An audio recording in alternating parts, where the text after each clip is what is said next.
Hello and welcome once again to A River Between Chaos and Zen, the poetry podcast from Creative Actors Lab. My name is Max, and Kelly, as always, sends her love. I'm a little nervous to do this one, actually, of all things. So I'll say this. I've told the story before about my speech impediment growing up. But once I finally got over that and I got into school and I started studying acting, I loved voice class. I just loved voice class. I felt so empowered. I felt because it was like, oh, I can be good at this, which was not a feeling I had had about myself in general. But a lot of people actually found voice class to be rather intimidating, felt very self-conscious. I once actually heard somebody say that the whole idea of standing on stage and speaking with a big voice or having to sing or whatever they felt very vulnerable because you would have to be in front of an audience or a camera or whatever, but particularly an audience. And you would be speaking in such a way that the audience could see the back of your throat or your tonsils or your uvula or and how vulnerable they felt. It was almost as if they were exposing another part of their body. But they actually found the idea of exposing the back of their throat to amplify their vulnerability. And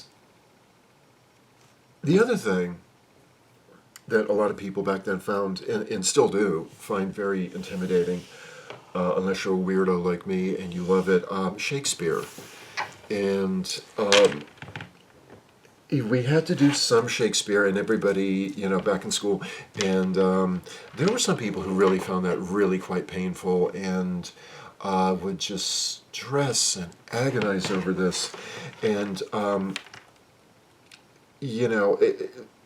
the voice is like any other muscle, and it's like any other athletic pursuit, and this using your voice can be very athletic, except you're using very, very fine musculature, in that you really have to practice. You really, if you're an athlete, you have to swim your laps, run your laps, lift your weights. If you're a dancer, you've got to do your bar exercises, you've got to do your splits, you've got to practice your combinations. If you're anything, martial artists have got to practice their strikes and their kicks and their forms and their blocks and parries and so forth. And as it is for actors when it comes to voice, and singers when it comes to voice, this is work and it's constant practice. And better you find the joy in it than the drudgery or the anxiety of it. Better to find the joy of it. And it's always, for me, it's always been better, I think, anytime that I've ever had to use my voice, that whatever mistakes I make, that I find the humor in it. Because I can be, not as bad as I used to be, but I can be incredibly self-critical and not particularly kind to myself. And as I am getting older, I am getting better at that, but, not completely there. But if you've ever had me as an acting teacher, for even the slightest bit of time, you all know about the pencil trick. Okay, and this is an old thing. This was like radio announcers used to use this, but basically, and I've heard actually people who are voice coaches for metal vocalists do this. It's the sort of a thing. And if you've been one of my students at any point, guess what? Here we go again. You take a pencil. You put the pencil in your teeth towards the front of your mouth, and you visualize the words going over the top of the pencil. And this does a lot of things. But it just activates all of the mechanisms that make sound come out of your face. And it wakes up a lot of the very fine musculature that will help to put agility into your vocals. And one thing that we would get told to do, and very few people did it, and I was not as disciplined with this as I maybe kind of should have ought to been, but to go to Shakespeare and go to the sonnets. And rather than trying to learn a Shakespearean monologue of which you've got to kind of like learn the whole play and the circumstance and how your character fits in with the other characters, which is a whole other thing. But just the sonnets are just a very beautiful thing. And but they can be particularly challenging. And even for all of this, I wanted to just talk about this, but I'm actually I'm a bit nervous to do this. But I remember I was watching some talk show, and Dame Judi Dench was on, and they said, "Judy, could you do some Shakespeare for us?" And she's like, "Oh, all right, I guess I." And she did this one sonnet, and it's gorgeous. And you can picture Dame Judy doing this, but when in the chronicle of wasted time I see descriptions of the fairest wights, and beauty making beautiful old rhyme in praise of ladies dead and lovely knights, then in the blazon of sweet beauty's best, of hand, of foot, of lip, of eye, of brow, I see their antique pen would have expressed even such a beauty as you master now. So all their praises are but prophecies of this our time, all you prefiguring, and they looked, but with divining eyes, they had not skill enough your worth to sing, for we, which now behold these present days, had eyes to wonder, but lack tongues to praise. And it would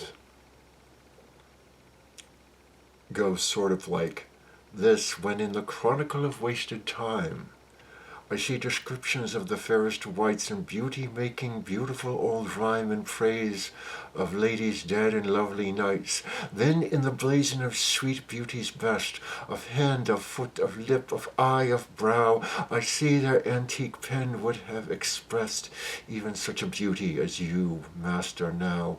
So all their praises are but prophecies of this our time, all you prefiguring, and for they looked but with divining eyes, had not skill enough your worth to sing, for we, which now behold these present days, had eyes to wonder, but lack tongues to praise. And the thing about it is, it's kind of like if you're a runner, or and I know this happens in martial arts quite a bit, is that they'll put weights on your feet, or they'll put weights on your wrists, and have you go out and run your laps or practice your forms or whatever. And it's so difficult. And it's so, you just feel like it's just falling all over yourself, and you can't wait to get that damn thing over with and all of this. But once you take out this obstruction and then you go to speak, all of a sudden you start to notice your diction becomes so much clearer, your elocution becomes better, you breathe better, And that was one of the things I think I always loved about going to voice class was basically if you're not breathing properly, then you're not speaking properly. And it becomes a thing when you're going to be on stage for a couple hours, or when you're going to be on a movie set repeating the same dialogue for take after take after take. Um, and it becomes a thing. It becomes a real arduous task to walk around or just to speak with this impediment in your mouth, and then once it goes away, oh, it just got so much easier. I had heard not a theater, but I had heard a teacher say, when you know someone's going to go into a stressful situation, the way that you prepare them for that is, okay, let's say they're going to walk into a room and it's going to be 100 degrees. If you want to prepare them for that 100 degrees, in your preparation, you put them in a room that's 120 degrees. And then once they get out of that 120 degree room, and then it comes time for them to go through whatever their trials and tribulations are in the room that is 100 degrees, it's still hot, but it's not as hot, and it's not as difficult, and all the stuff that you thought was going to be so difficult, you go, oh, I got this. I can do this, because if I can do the other thing, if I can do the thing that had more pressure and more obstacles, if I can do that, then this other thing that I have to do that does not have all these obstacles, oh, it's tough, but I got it. And I always really, it's not the easiest thing to do sometimes, especially when you're a teacher and you know that a student really, if they're going to do what they need to do, you have to put those obstacles, you have to put those weights in front of them, and let them figure their way out of it. But if you've ever been one of my students, there's a lot of method to the madness. But if I may, shall I compare thee to a summer's day? Thou art more lovely and more temperate. Rough winds do not shake the darling buds of May, and summer's lease hath all too short a date.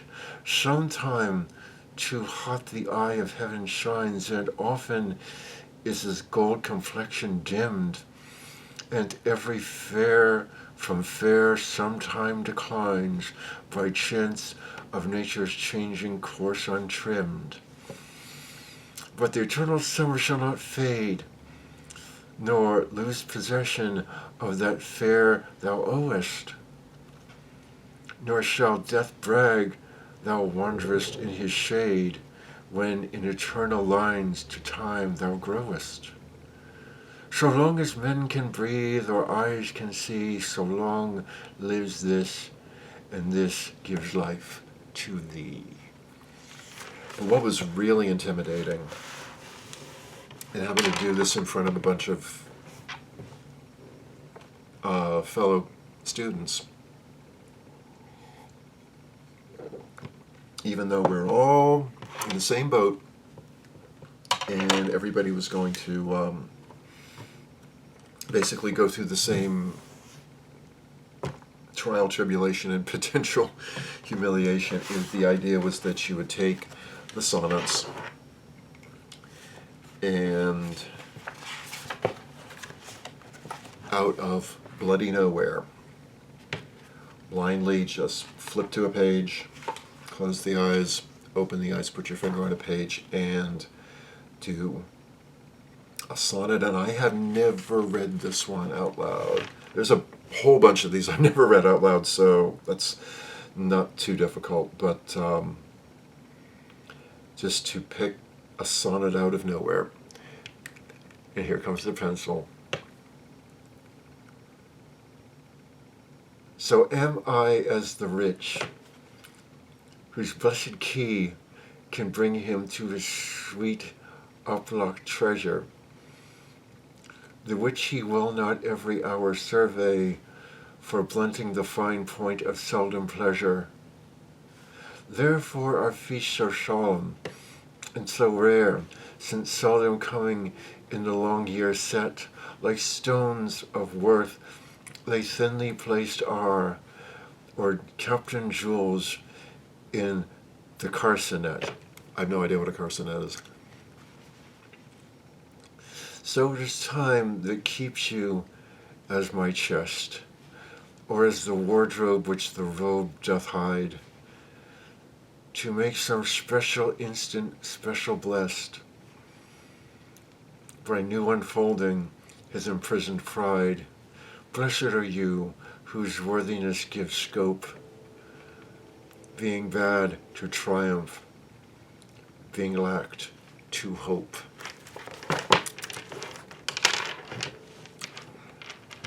And my jaw just got a workout. Thank you guys so much for listening. May the long-time sun shine upon you, all love surround you, and the pure light within you guide your way on. Until next time, peace.